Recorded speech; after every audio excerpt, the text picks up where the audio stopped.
자, 여러분, 이 시간에는 공간 정보를 어떻게 이해할까? 라는 부분입니다. 자, 이 공간 정보는 기본적으로 공간 데이터까지 우리가 포함되겠습니다. 자, 앞에서부터 우리가 계속 지리 정보란 뭐냐, 또 지리 정보는 어떤 것으로 구성되어 있냐, GIS 시스템은 핵심적인 4가지 구성 요소가 뭐냐, 뭐 이렇게 이야기를 조금 길게 했습니다. 자, 지금부터는 좀 더 세부적으로, 그러면 공간 정보가 뭐냐, 공간 정보를 어떻게 우리가 이해해야 되냐, 이겁니다. 자, 첫 번째로 우리가 생각해 볼 수 있는 게, 어떻게 컴퓨터가 알 수 있도록 우리가 각종 지형 지물을 데이터로 만들 건가라고 하는 거죠. 우리가 산은 산이다. 물이 있어, 하천이 있어요. 도로가 있어요. 집이 있어요. 그죠? 그리고 뭐 산림 지역이 있습니다. 자, 우리가 지도를 보면 압니다. 아, 이게 집이구나. 아, 이게 도로구나. 이게 하천이구나. 이게 어떤 행정구역이구나. 아, 이거 산림 지역이구나. 우리는 눈으로 알죠. 그렇지만 컴퓨터는 처음에는 모른다라고 하는 거죠. 자, 이거를 알기 위해서 어떻게 컴퓨터가 알도록 해야 될 거냐라고 하는 겁니다. 첫 번째, 각종 지리적인 지형 지물을 컴퓨터가 알도록 하기 위해서 어떻게 해야 되냐. 첫 번째, 위치를 컴퓨터가 알도록 해야 되겠죠.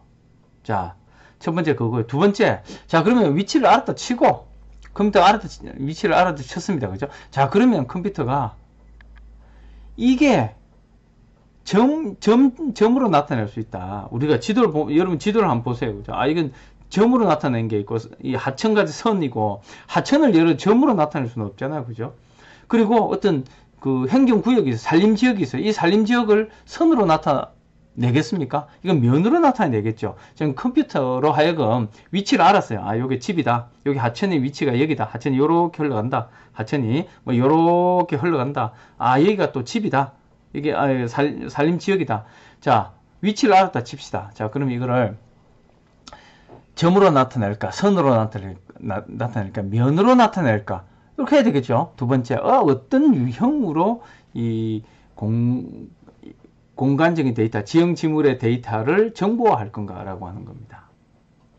자, 이 두 가지를 바탕으로 해서, 자, 이제 우리가 GIS에서는 컴퓨터가 각종 지형 지물의 위치를 알도록 하기 위해서 두 가지의 과정이 필요하다고 하는 거죠. 자, 첫 번째 과정, 여기는 안 나오지만, 뭐죠?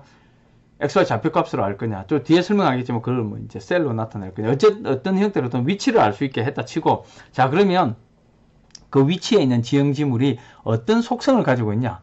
점으로 나타낼 수 있는 속성이냐, 선으로 나타낼 수 있는 속성이냐, 아니면 면으로 나타낼 수 있는 속성이냐. 이걸 분류를 해야 됩니다. 자, 그래서 이걸 분류를 해서 점선 면의 속성을 가진 지형 지물을 정보화한다 라고 하는 것을 우리가 공간 정보화한다라고 이야기를 할 수 있고요. 공간 정보화하기 위해서는 우리가 세 가지 형태의 유형이 필요합니다. 점, 선, 면. 예를 들어서 각종 집이나 학교나 버스 정류장이나 같은 경우에는 우리가 점으로 나타내야 되겠고, 하천, 도로, 이건 선으로 나타내야 되겠죠. 그 외에 행정구역이나 토지 이용이나, 요즘 또 이제 선거도 하겠지만 선거구 같은 경우에는 점으로 나타낼 수는 없겠죠. 뭐다? 면으로 나타내야 되겠죠. 자, 이거를 GIS에서는 무슨 용어로 쓰냐면은, 자, 여러분들, 포인트, 라인, 폴리곤, 요렇게 우리가 나타낼 수가 있겠습니다. 쉽게 말해서, 포인트, 라인, 폴리곤, 이 세 가지가 뭐다? 컴퓨터가 알 수 있도록 유형으로 분류화를 한다라고 하는 거죠. 자, 이 분류화를 통해서 우리가 공간 데이터가 만들어지는 거고, 이 공간 데이터의 어떤 의미, 이게 집이다, 요게 버스 정류장이다, 아, 요게 도로다, 아, 요게 토지형을 나타내는 거다, 이 속성 정보가 들어가겠죠. 그래서 이게 뭐다? 바로 공간 정보가 된다라고 하는 겁니다. 자, 그래서 우리가 이 공간 정보는 이런 형태로 컴퓨터가 이해하는 거고, 자, 그럼 우리는 이런 용어를 포인트, 라인, 폴리곤이다. 우리가 이렇게 생각해 볼 수가 있겠습니다. 자, 그 다음에, 자, 요게 이제 중요합니다. 요거. 제가 뭐 임용시험이라는 말을 굳이 해야 되나 싶을 정도로 하지만, 가장 기본이 되는 임용시험에도 사실 또 이제 빈번하게 나왔고요. 그리고 이건 기본적으로 여러분들이 알고 있어야 됩니다.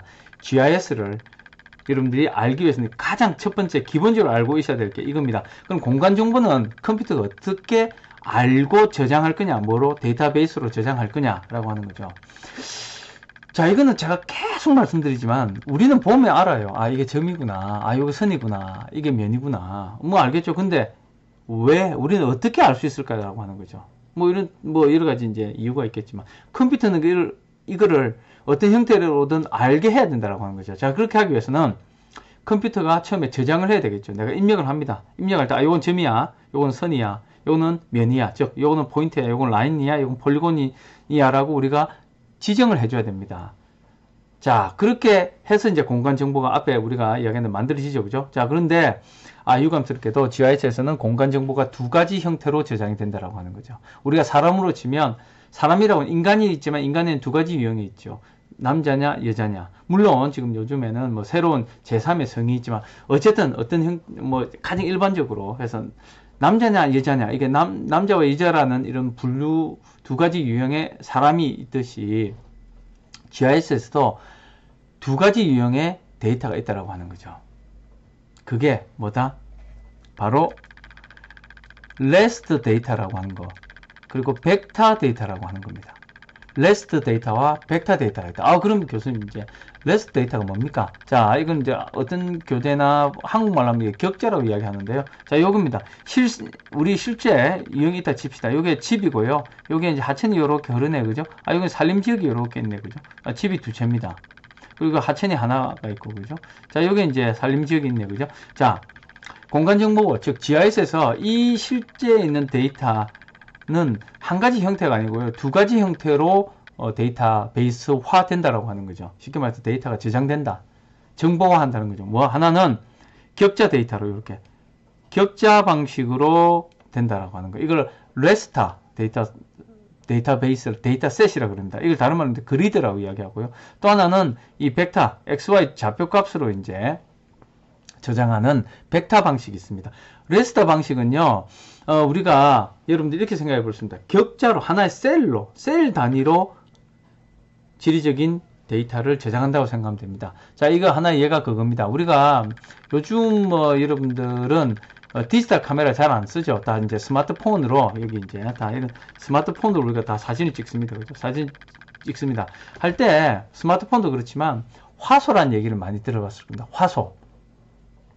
화소라는 게 뭐냐면 하나의 픽셀 단위죠. 셀 단위죠. 그래서 이제 이게 5천만 화소다, 1억 화소다. 자, 이게 화소의 단위가 커지면 커질수록 뭡니까? 우리가 어떤 사진 찍으면 매끈하게 보이죠. 그런데 지금은 매끈하게 보이지만 확대를 해보면 뭡니까? 사각형 형태로 이제 보이죠. 그게 하나의 셀입니다. 셀. 그래서 실제적인 지리적인 어떤 현상을 데이터로 GIS가 쓸 수 있도록 데이터를 만들 때 한 가지 형태는 이렇게 셀 단위로 이렇게 저장을 한다라고 하는 거죠. 그걸 우리는 뭐라 그런다? 레스터 데이터라고 이야기한다. 레스트 데이터, 격자 데이터라고 이야기하고, 그렇지 않고 격자가 아니고 각각의 XY 좌표값으로 포인트든 라인이든 폴리곤을 저장할 때는 우리는 이걸 벡터 방식이라고 이야기합니다. 그래서 간단히 이야기하면 레스터 방식, 격자 방식은 셀 단위로 저장한다. 벡터 방식은 XY 좌표값으로 저장한다 라고 여러분들이 이해를 하시면 되겠습니다. 자, 됐죠? 그죠? GIS에서 공간 정보는 세 가지 유형이 있다. 포인트, 라인, 폴리곤이 있고, 이거를 GIS에서 저장할 때는, 구축할 때는, 데이터베이스로 만들 때는, 또는 심지어는 분석할 때는, 심지어는 출력할 때는 두 가지 형태의 데이터 유형이 있다. 하나는 격자 방식으로 저장하는 레스터 데이터셋과 하나는 XY 좌표값으로 저장하는 벡터 방식이 있다. 레스터와 벡터 계속 기억해 주길 바랍니다. 자, 그 다음에 속성 자료 이미 이야기했습니다. 속성 데이터는 두 가지 유형, 셀 수 있는 속성 데이터와 셀 수 없는 속성 데이터, 정성적인 거, 정량적인 거. 그래서 이걸 다른 말로 질적인 속성 정보, 셀 수 없는 것, 계량적인 것, 양적인 속성 자료가 있다라고 이미 이야기했고요. 질적인 속성 자료의 가장 대표적인 게 지명이라든지 또는 명칭, 또는 우리가 뭡니까? 토지 이용 같이 논, 밭, 나지, 초지 같은 그런 거가 있고, 양적인 거는 계산 수로 나타내는 거, 인구수, 도로 길이, 면적 등등이 되겠습니다. 자, 그래서요, 이렇게 공간 정보, 속성 정보를 이야기했고, 입력입니다. 이제 첫 번째, 아까 4단계 제가 이야기했죠. 입력 받고, 데이터베이스, 입력, 구축, 분석, 출력. 입력은 어떤 형태로는 데이터를 구축하는 단계고, 관리는 데이터베이스로 관리하는 거고, 분석은 공간 분석을 하는 거고, 마지막 출력은 시각화나 지도화 이 네 가지를 이야기했습니다. 그죠? 자, 입력은 어떻게 되냐? 요건 요즘 거의 여러분들 입력할 일은 거의 없습니다. 새로운 데이터를 입력할 수도 있겠죠. 그죠?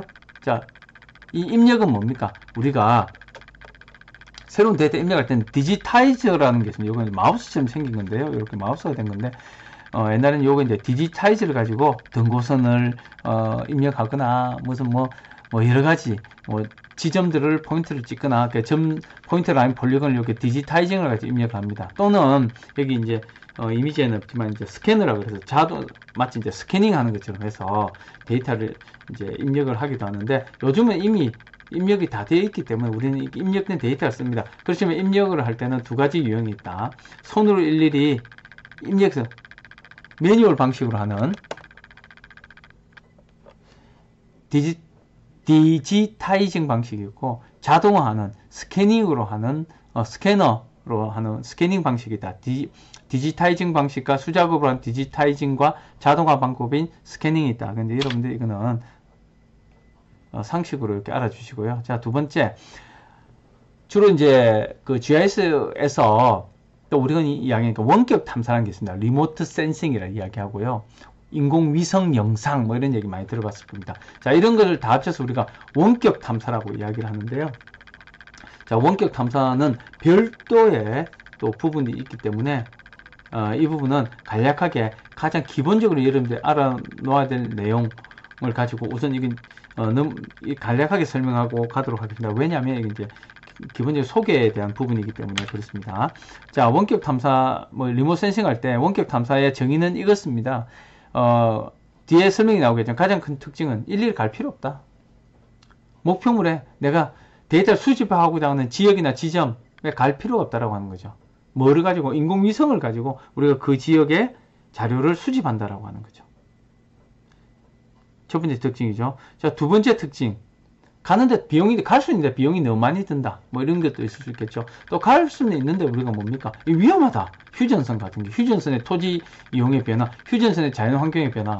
이거 어떻게 우리가 답사를 해가지고 자료를 수집할 수 있겠어요? 갈 수는 있습니다. 근데 목숨 걸고 가야 되겠죠.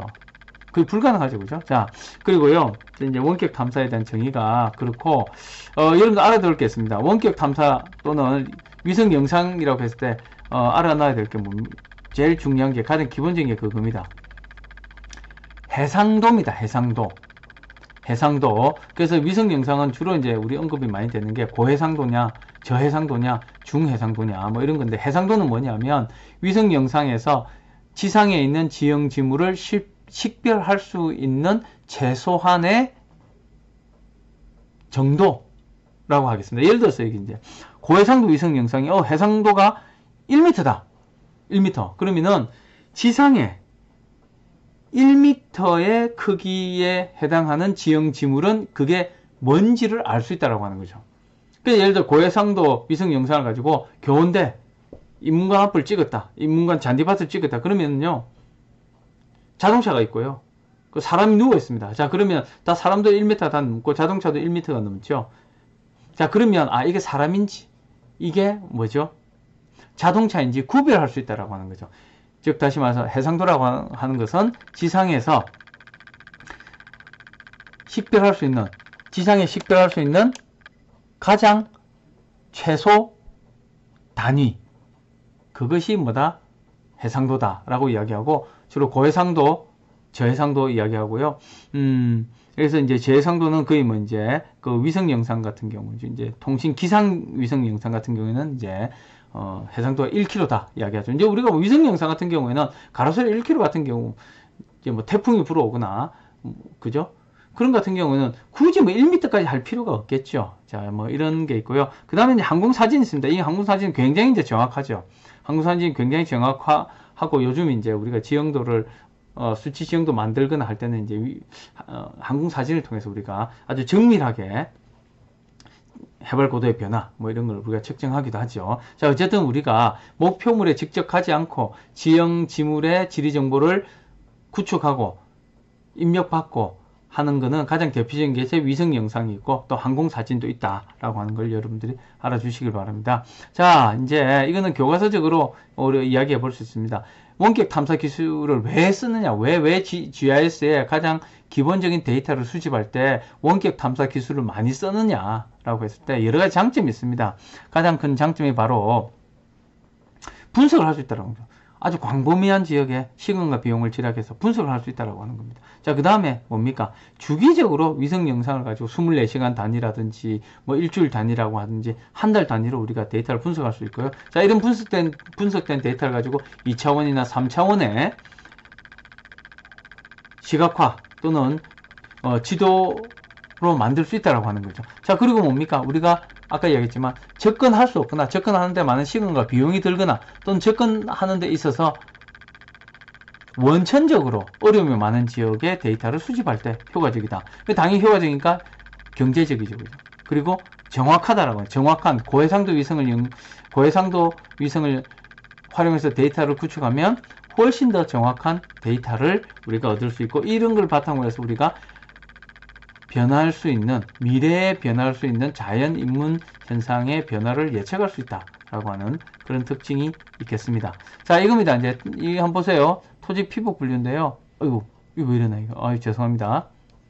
갑자기 얼굴이 커져가지고 제가 당황을 했어요. 자, 토지 피복 분류입니다. 이제 자, 위성 영상을 가지고요. 87년과 89년에 이런 토지 피복의 그 형태입니다. 분류. 이것은 이제 다른 거 보시지 마시고 빨간색이 시가지인데요. 우리나라 어떤 대도시 지역입니다. 자, 요거고요. 요게 10년 후에 토지용의 변화입니다. 토지용의 변화. 자, 어떻습니까? 여러분들 빨간색깔로만 변하는 지역이 많이 확 늘어났다는 거 알 수 있죠. 그죠? 자, 10년 동안 시가지 확대가 어떻게 되었나 라고 하는 겁니다. 자, 이거를 여러분 예를 들어서 물론 우리가 답사를 가서 확인할 수도 있습니다.